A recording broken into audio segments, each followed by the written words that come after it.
Superhero movies lately have had a lot of trouble with main actors doing controversial, if not criminal, things, forcing movie studios to either recast the role or face the music of a possible box office failure. But you only have to remove your potential problematic lead if you're a big studio like Marvel or DC. But, DC is not even replacing their lead actor. Fan-made superhero films, on the other hand, will apparently let just about anything slide. Hi, I'm Austin. You're probably as sick of Spider-Man content as I am by now. And today, we're talking about all of the controversy surrounding the new fan-made film, Spider-Man Lotus. But let's start with some background. What even is Spider-Man Lotus? Well, this is a movie that was first announced back in August of 2021 as a non-profit passion project created by filmmaker Gavin Connaught. Of course, this has no connection or relation to Marvel or Sony's Spider-Man. But why is Gavin allowed to make his own Spider-Man movie? Initially, you may be thinking what I was thinking, that this is some weird copyright gray area where the Spider-Man trademark is super old or something so people can just use it. But after doing a little research, it seems like fan-made films use fair use as a defense, being that it's a not-for-profit project. And studios seem to think that it's not the greatest idea to take your fans to court, especially when those are the same exact fans that are the most loyal to the actual movie releases. Despite all this, though, fan-made films have often had to seek permission from studios or rights holders. But why are we even talking about Spider-Man Lois Griffin in the first place? Well, just about a year ago, the full trailer dropped and it sits at 2.7 million views. So there was a lot of buzz around it already. And the movie, despite only coming out a few days ago, is already at 1.6 million views and climbing. Why is it so popular? Don't we already have enough Spider-Man movies? Well, I don't know either, but this one drew attention apparently because of the story.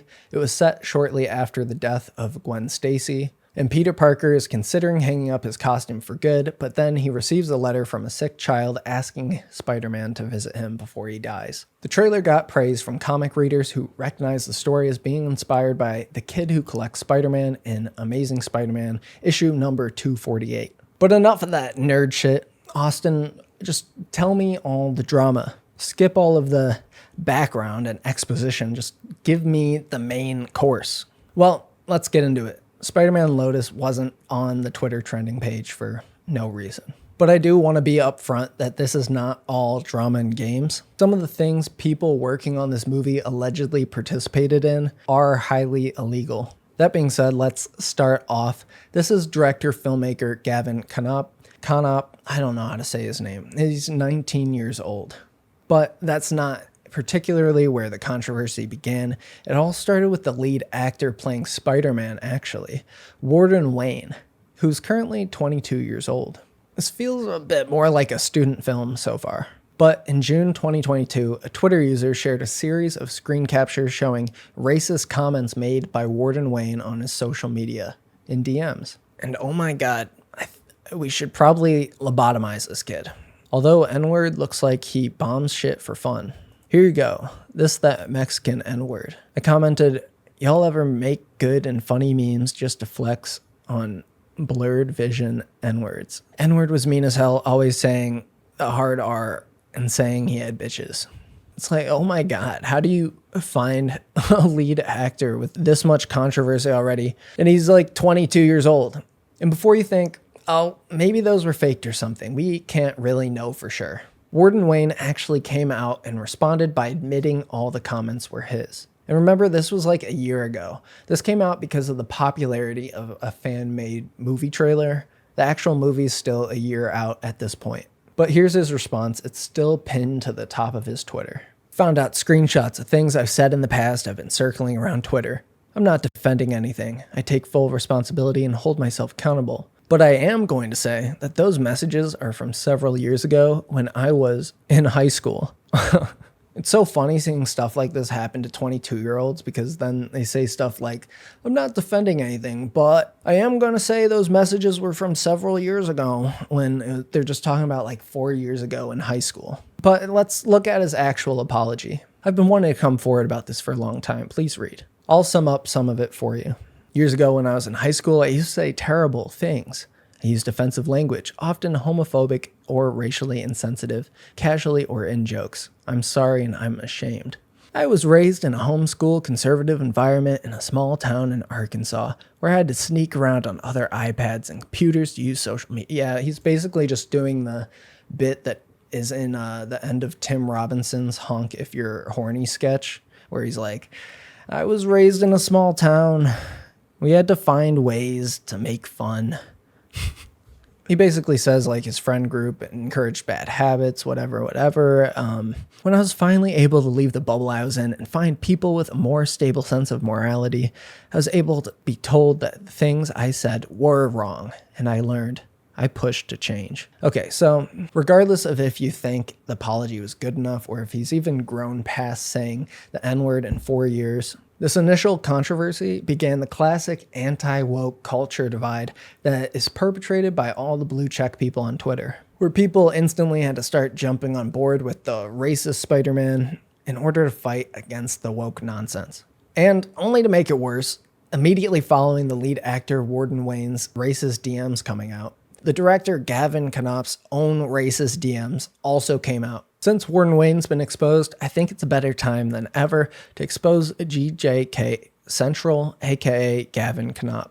He says the R word in here. Y'all mind if I black people noise? I hate his logo. It looks R-worded. And when you find out you're 0.05% black, so you can say the N-word. Surprise, surprise. But again, you say, Austin, this could have been faked. Well, Gavin first started by addressing everything in this rambling Twitter thread. Then he posted this final statement regarding both his and Warden's DMs, but he's since taken it down for some reason. I'm going to sum up what's written in the screenshotted images here. First, he says, nothing could have prepared me for it, but we're here now. He owns up to, throughout middle school and high school, using the R word and F word frequently. Apart from the racism, I think it's pretty funny that internet receipts are so permanent that we're making 19-year-olds post apologies for their middle school controversies. He claims that his old account was shared with somebody that was problematic, but he wants to hold himself accountable for the messages that were actually him. So, muddying the water a little bit there. And then for some reason ends with, I'm sure many more messages will surface throughout the day and coming weeks, but if you truly do believe that I've matured, then that's all I can ask for. Gavin, what do you mean by more messages? We need to take phones or at least social media away from kids until they're 18. Like, give everybody those baby ladybug phones that have like 3 buttons on them. But yeah, that was the director Gavin's final statement. Well, at least until he came out with his own 13.5-minute long video called Addressing Everything. I'm going to break some of it down for you so we don't have to listen to 13 minutes of a 19-year-old white kid talking about racism. In my first couple years of high school, I'm going to be honest, I was pretty much just a giant loser. I was online way too much. I was part of these group chats and communities where I very often said some of the most offensive things I could think of to get attention from people. It's completely embarrassing. You know, it took a lot of reality checks to kind of shift me off from the path I was heading down and take me in a different direction. Regardless of the fact that I made those changes and did learn my lesson, it doesn't negate the fact that I said any of it in the first place, right? So, you know, all those things are still part of my past, and I'm going to have to live with that, and I take full responsibility for it. You know, I may have been 14, 15, but I definitely knew the difference between right and wrong at that age, you know. I think the excuse that I was too young to know any better or too naive to know any better, I really don't agree with that, you know. I may not have understood the weight of what I was saying and the severity of what I was saying, but I did know it was wrong. You know, I was raised knowing that these things were not okay to say, but I was at this point in my life where I was rebelling and doing the opposite of the right thing just because I could. That's why I'm here now, apologizing to not only the people who have kind of been supporting over the years and have looked up to me and maybe disappointed, but especially to the people who the messages, you know, directly affect and target. And so to you all, I'm sorry. The only thing I can really do is to move forward better. You know, that's what I've done the past couple of years, and that's what I always intend to do. All in all, I'm not the one that gets to judge this, but I think he did a decent job. But it's not over yet. because he continues by clearing up some misinformation. Basically, he just says that these messages about him hating on John Watts and not paying his storyboard artists are fake, but I don't know how many people were mad over that aspect of the leaked DMs in the first place. But he goes on to debunk some of the claims of him trying to get free storyboard work off of people, when really it was just a small misunderstanding. Then he includes a few more screenshots of faked DMs here. And then he goes into the last section of the video where he talks about the controversy related to the VFX artists that worked on the movie. Before we see what Gavin's response is, let's get into that part of the drama. Following the multiple Twitter threads coming out with Warden and Gavin's racist DMs, the entire visual effects team for Spider-Man Lotus completely quit the project. Fortunately for us, Max Arnhammer, one of the VFX artists on the movie, worked with the other VFX artists to upload this 9-minute video called We Quit Spider-Man Lotus. About 2 months ago, DMs were leaked on Twitter showing the director and star of the film saying some pretty terrible stuff. While some of the DMs were fake, a lot of them were very real. And they were super shocking and disappointing to see for all of us on the VFX team, as I'm sure it was for all of you guys. The film's reputation was ruined, and it no longer aligned with what Spider-Man represents as a character. This ultimately led to each member of the VFX team deciding to step away from the project, which was super sad because it also meant stepping away from all the incredibly cool stuff we got to work on while a part of it. Work that I genuinely believe may be some of the best we've ever done. Work that now may have been for nothing. They go on to share some of the really cool work that they did working on the Spider-Man model and animations.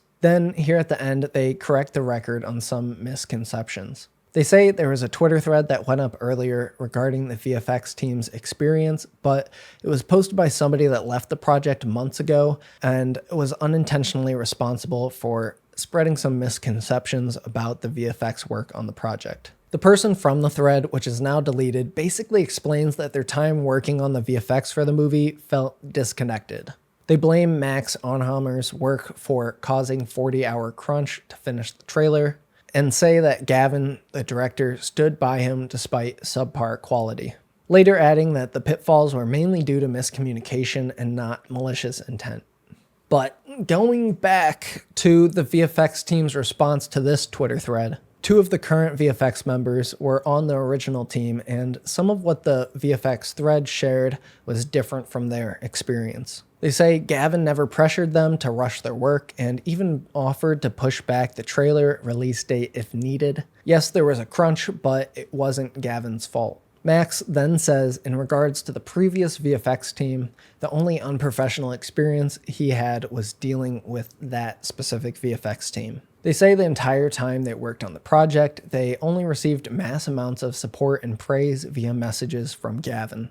And if they ever saw anything even close to the racist DMs that leaked, they would have left the project immediately. So that was the VFX team's response to the Twitter threads with the racist DMs from the lead actor and director. The entire team left the project immediately, but I'm not sure how much of the movie was already completed anyways. Sorry for all the jumping around. Let's get back to Gavin, the director's response to the VFX artists. Gavin starts by saying the initial VFX artist Twitter thread had some misinformation within it, and that he and half the VFX team didn't have a good experience working with them or the former VFX supervisor. So I believe Gavin filmed this video before Max Arnhammer's video went live, so he doesn't really address the fact that they all just walked out. I'm assuming it didn't affect the production of the movie all too much. And then Gavin basically wraps up his video by saying that the movie will still be releasing.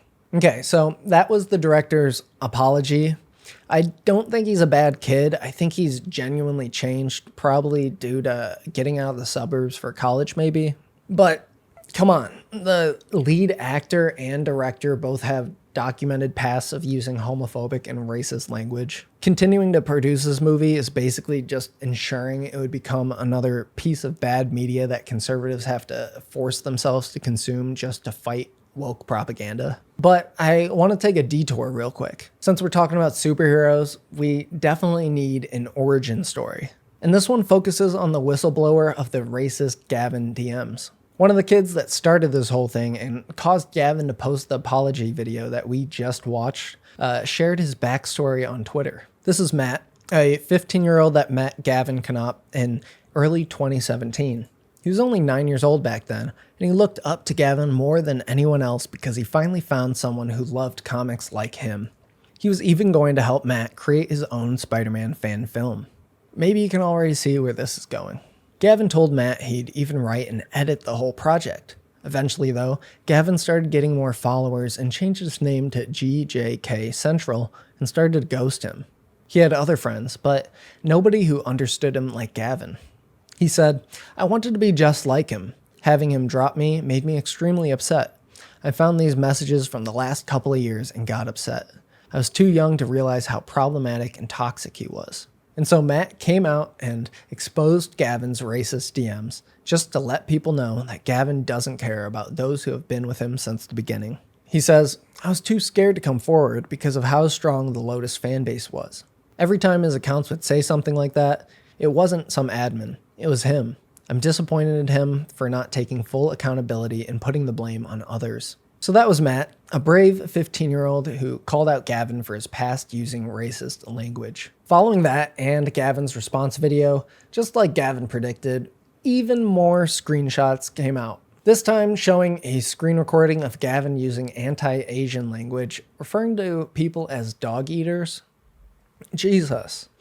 Yeah, this kid's going for 100% racist Steam achievements. But wait, if you didn't think it could get worse, we found even more actors that want to get in on the fun. Derek Woods, who created the amazing Spider-Man 3 fan film, shared multiple screenshots after saying, "I'm taking down racist Goblin from Spider-Man Lotus right now."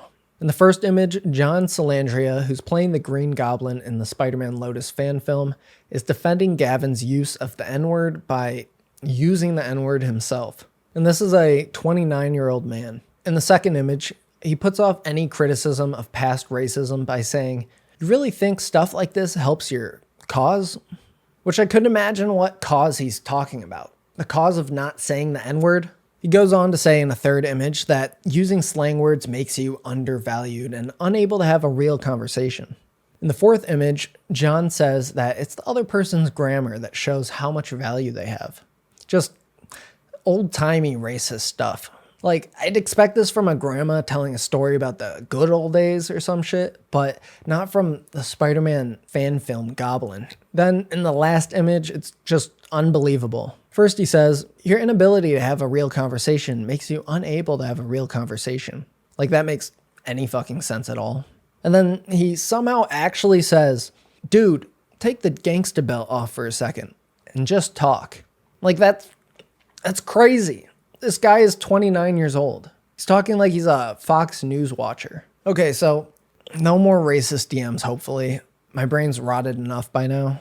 As I've been writing this video, I just keep finding more racist stuff. Following all of this happening, the crowdfunded Indiegogo page had backers asking for refunds and for their names to be removed from the credits of the movie. Which, that would be so funny if years ago you wanted to see your favorite Spider-Man comic come to life, and now you're being fired from your office job because your name appeared in the comments of a racist Spider-Man movie just because everybody else pulled out and now you're one of the biggest backers. Obviously, though, refunding all the crowdfunded money might be hard if all the work's already done and the independent artists have to get paid.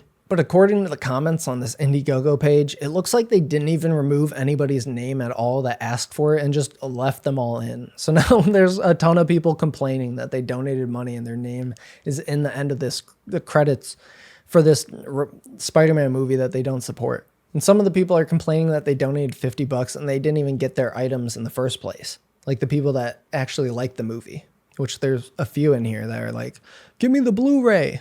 What Blu-ray? They shot this on like a Sony mirrorless camera or something. Aside from all of this, one of the costumers that worked on the project spoke out about their feelings on everything, but this Instagram post has since been deleted, so let's sum up some of it for you. They say that while they don't support the comments, they don't wish to condemn somebody for something that was done years ago when they were kids. Adding, "I think all the hateful behavior towards the movie is just as stupid because it's damaging a lot of people that didn't have anything to do with it." I mean, I don't think it's the fault of the people hating on the movie It's probably more due to your director and two lead actors acting racist. But they continue, the movie is not just about two people. It took a whole team to make it, and we don't deserve to be screwed up in this way. I think it's unfair that the director and lead actor allowed people to work on this movie for so long, knowing full well that this could have potentially happened, which Gavin revealed in his final statement post to be true, that he knew there was a racist past from Warden, and of course he knew about his own racist past. Overall, I think the costumer deleted the post because the comments were accusing them of borderline defending the racist actions, which I'm sure they didn't mean to. But the official release date for the movie was actually August 10th, just a few days ago. But wait, we can't even talk about the movie yet because there's even more now criminal allegations.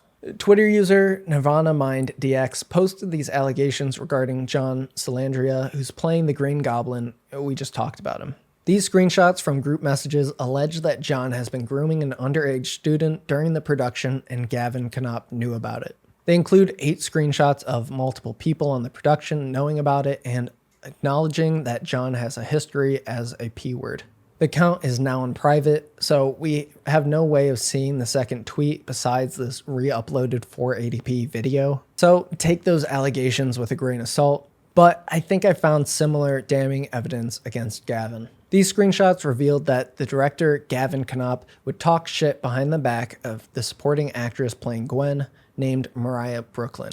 Here, he claims that she's unprofessional and twisted events to unimaginable extremes while dividing the crew and creating delusions in her head. Gavin says she fostered relationships and affairs with several people on set, and it goes on. And then in another screenshot compares her performance to Amber Heard's in the Johnny Depp trial. Then he's talking up his great directing skills and says, everyone is going to think she's this great actress.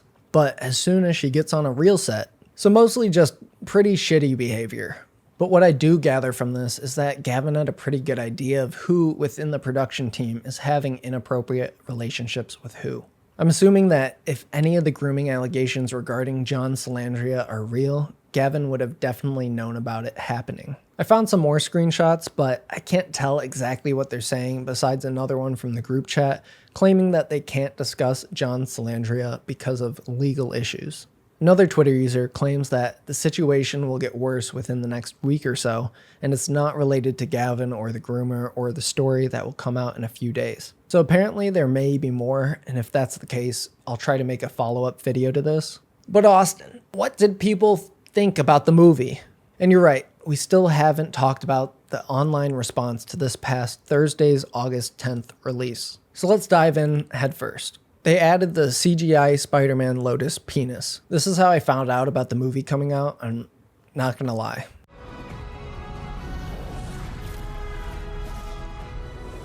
They really bulged that thing up. It made it it's kinda shiny. Bro, why does Spider-Man Lotus have the longest establishing shots? Yeah, why would you need 30 seconds worth of New York time lapses and drone shots in a Spider-Man fan film? Like, we already know that shit's in New York. They're all in New York. But here, apparently, is the level of CGI they're working with in the movie.